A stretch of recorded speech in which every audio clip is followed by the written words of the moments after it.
Hello friends, welcome to career vibes. आज के video में हम जानने वाले हैं 12वीं के बाद एनडीए कैसे ज्वाइन करें। 12वीं पास करने के बाद जो भी students Indian army, Indian air force या फिर इंडियन नेवी में ऑफिसर बनना चाहते हैं, उनके लिए एनडीए एग्ज़ाम क्लियर करना कंपलसरी है।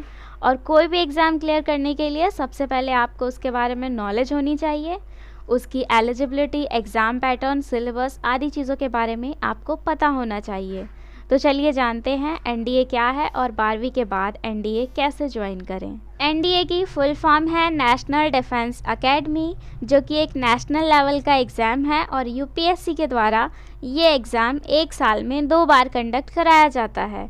एनडीए एग्ज़ाम के ज़रिए ही भारतीय सेना, वायुसेना और नौसेना में कैंडिडेट्स की भर्ती होती है। तो आइए जानते हैं एनडीए एग्ज़ाम की एलिजिबिलिटी क्या होती है।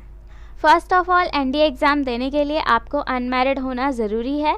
जब तक आपकी ट्रेनिंग पूरी नहीं हो जाती तब तक नो शादी, तब तक आप शादी नहीं कर सकते हैं। अगर आप कर भी लेते हैं तो आपको ट्रेनिंग से ही बाहर निकाल दिया जाता है।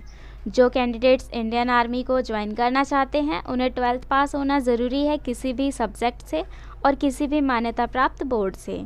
वहीं अगर आप इंडियन एयरफोर्स या फिर इंडियन नेवी में जाना चाहते हैं तो 12th में आपके पास फिज़िक्स और मैथमेटिक्स सब्जेक्ट का होना बेहद ही ज़रूरी है। 10th क्लास से ही अपने मैथ सब्जेक्ट को काफ़ी स्ट्रॉन्ग बनाइए और हो सके तो 12th में 60% से ज़्यादा मार्क्स स्कोर करने की कोशिश करें। अगर हम बात करें एनडीए की उम्र सीमा के बारे में, एनडीए ज्वाइन करने की उम्र सीमा बहुत ही कम होती है। 16.5 ईयर्स से लेकर के 19.5 ईयर्स होती है। सो 10th के बाद से ही आप एनडीए की तैयारी शुरू कर सकते हैं। और उम्मीदवार को भारतीय नागरिक होना ज़रूरी है। छात्र भारत का नागरिक होना चाहिए या फिर नेपाल, भूटान, तिब्बत का शरणार्थी होना चाहिए। इसके अलावा तिब्बती शरणार्थी जो 1 जनवरी 1962 से पहले भारत में स्थायी रूप से बसने के इरादे से आए हों, वो भी इसके लिए अप्लाई कर सकते हैं। इसके अलावा भारतीय मूल का व्यक्ति जो भारत में स्थायी रूप से बसने के इरादे के साथ श्रीलंका, बर्मा, पाकिस्तान और केन्या के पूर्वी अफ्रीकी देशों जैसे कि तंजानिया, संयुक्त गणराज्य, युगांडा, जाम्बिया, जायरे, मलावी और इथोपिया या वियतनाम से चले आए हैं, वो भी इसके लिए अप्लाई कर सकते हैं। पढ़ाई लिखाई के साथ साथ आपको मेंटली और फिज़िकली दोनों तरह से फिट होना भी ज़रूरी है। एनडीए के लिए मिनिमम हाइट जो है वो 157 सेंटीमीटर्स है और हाइट रिलैक्सेशन की बात करें तो 5 सेंटीमीटर की छूट गोरखाओं को दी जाती है और भारत के उत्तर पूर्वी क्षेत्रों, गढ़वाल और कुमाऊं की पहाड़ियों से संबंधित व्यक्तियों को भी 5 सेंटीमीटर की छूट दी जाती है और 2 सेंटीमीटर की छूट हाइट में है लक्षद्वीप के उम्मीदवारों के लिए। और यहाँ पे हाइट वेट के स्टैंडर्ड्स दिए गए हैं नेवी के लिए, आर्मी के लिए और एयरफोर्स के लिए। यदि आपके पास पूरी योग्यता है तो आप यूपीएससी की वेबसाइट से ऑनलाइन फॉर्म भर सकते हैं या फिर ऑफलाइन भी एनडीए के लिए आवेदन कर सकते हैं। आइए जानते हैं इस एग्ज़ाम के बारे में। एनडीए ज्वाइन करने के लिए आपको 2 लेवल पार करने होते हैं, written test and personality test.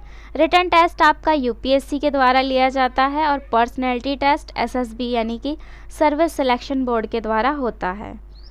Written test में आपके 2 पेपर होते हैं, paper first and paper second. Paper first mathematics का, पेपर सेकंड होता है जनरल एबिलिटी टेस्ट, जिसे शॉर्ट में कहते हैं जीएटी। क्वेश्चन पेपर आपके दोनों ही हिंदी एंड इंग्लिश लैंग्वेज में अवेलेबल होते हैं और दोनों ही पेपर ऑब्जेक्टिव फॉर्म में होते हैं। जो आपका मैथमेटिक्स का पेपर होता है उसे करने के लिए आपको 2.5 घंटे का समय मिलता है और उसमें 120 एमसीक्यू होते हैं। टोटल मार्क्स इसका 300 है। और जीएटी का जो पेपर है गेट का, इसे करने के लिए भी आपको 2.5 घंटे का समय मिलता है। इसमें 150 एमसीक्यू होते हैं जो कि 600 नंबर के होते हैं। हर एक सही क्वेश्चन के लिए 2.5 मार्क्स मिलते हैं और जो भी क्वेश्चन आप गलत भर लेते हैं, जिनका आंसर आप गलत देते हैं, उनके लिए नेगेटिव मार्किंग है -0.83। और जो भी स्टूडेंट्स मैथमेटिक्स और जनरल एबिलिटी टेस्ट दोनों ही पेपर के सिलेबस के बारे में जानना चाहते हैं, उन्हें मैं बता दूं कि मैथमेटिक्स का जो सिलेबस होता है वो 12th लेवल का होता है।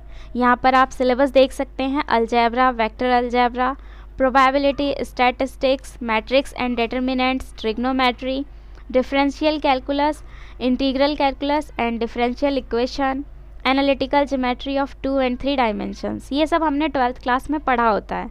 तो इन्हीं के बेस पे आपके क्वेश्चंस पूछे जाते हैं मैथ्स के पेपर में। जनरल एबिलिटी टेस्ट का जो सिलेबस होता है ये 2 पार्ट्स में डिवाइड होता है, पार्ट 1 एंड पार्ट 2। पार्ट 1 में इंग्लिश के क्वेश्चंस पूछे जाते हैं एंड पार्ट 2 में जनरल नॉलेज से रिलेटेड क्वेश्चंस आते हैं। इंग्लिश का आपका सिलेबस है grammar and usage, vocabulary, comprehension and cohesion in extended text. आगे हम देखते हैं पार्ट 2 जनरल नॉलेज का सिलेबस। इसमें फिजिक्स 100 क्वेश्चन कवर करता है, केमिस्ट्री 60 क्वेश्चन, जनरल साइंस के 40 क्वेश्चन आते हैं, हिस्ट्री फ्रीडम मूवमेंट से 80 क्वेश्चंस और ज्योग्राफी से भी 80 क्वेश्चन पूछे जाते हैं और करंट इवेंट्स के 40 क्वेश्चंस होते हैं। पार्ट ए और पार्ट बी दोनों को मिला करके टोटल आपके 600 क्वेश्चंस इसमें आते हैं।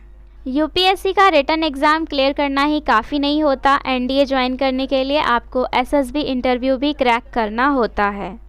एनडीए ज्वाइन करने के लिए रिटन एग्ज़ाम के बाद जो इंटरव्यू होता है वो एसएसबी द्वारा कंडक्ट कराया जाता है, सर्विस सिलेक्शन बोर्ड के द्वारा। 2 स्टेज में कैंडिडेट का इंटरव्यू होता है। ये इंटरव्यू 5 दिन तक होता है और कैंडिडेट्स को 5 राउंड क्वालिफाई करना ज़रूरी होता है। स्टेज 1 में आपसे OIR एंड PPDT का टेस्ट होता है। OIR होता है ऑफिसर्स इंटेलिजेंस रेटिंग, PPDT होता है picture perception and description test.